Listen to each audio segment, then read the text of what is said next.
Hello dear friends, വല്ല വിശേഷ അവസരങ്ങളോ മറ്റോ ഉണ്ടാകുമ്പോൾ ലഞ്ചിനോ ഡിന്നറിനോ വേണ്ടി തയ്യാറാക്കാൻ പറ്റിയ വളരെ ടേസ്റ്റി ആയിട്ടുള്ള ഒരു ഗീ റൈസിൻ്റെ നെയ്ച്ചോറിൻ്റെ റെസിപ്പിയാണ് നിങ്ങൾക്ക് വേണ്ടി ഷെയർ ചെയ്യുന്നത്.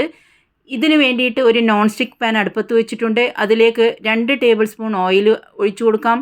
ആദ്യം തന്നെ നമുക്ക് കുറച്ച് നട്ട്സ് ഫ്രൈ ചെയ്തെടുക്കാം. ഇവിടെ 1 ടേബിൾ സ്പൂൺ കാഷ്യൂ നട്ടും അതുപോലെ തന്നെ 1 ടേബിൾ സ്പൂൺ കിസ്മിസും എടുത്തിട്ടുണ്ട്. അതൊന്ന് ഫ്രൈ ആയതിനു ശേഷം നമുക്ക് വേറൊരു പാത്രത്തിലേക്ക് മാറ്റി വെക്കാം. ഇതേ എണ്ണയിൽ തന്നെ ഒരു സവാള ഉള്ളി, മീഡിയം സൈസ് ഉള്ളിയാണ്, അത് നീളത്തിൽ നേരിയതായിട്ട് കട്ട് ചെയ്തെടുത്തതാണ്. അതുകൂടി ഒന്ന് ഫ്രൈ ചെയ്തെടുക്കണം.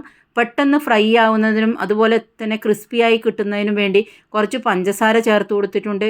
വേണമെങ്കിൽ നിങ്ങൾക്ക് കുറച്ച് ഉപ്പ് കൂടി ചേർത്ത് കൊടുക്കാം.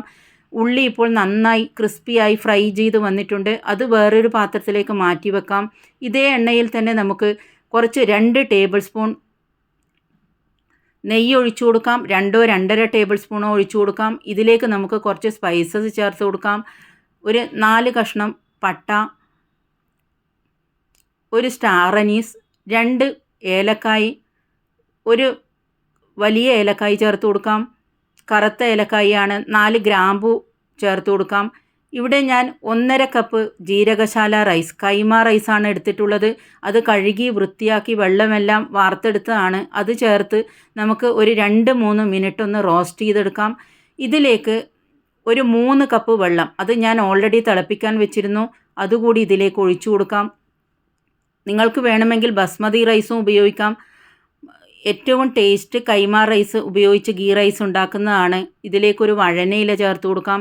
ചോറിന് ആവശ്യമായ ഉപ്പ് കൂടി ചേർത്ത് കൊടുക്കാം.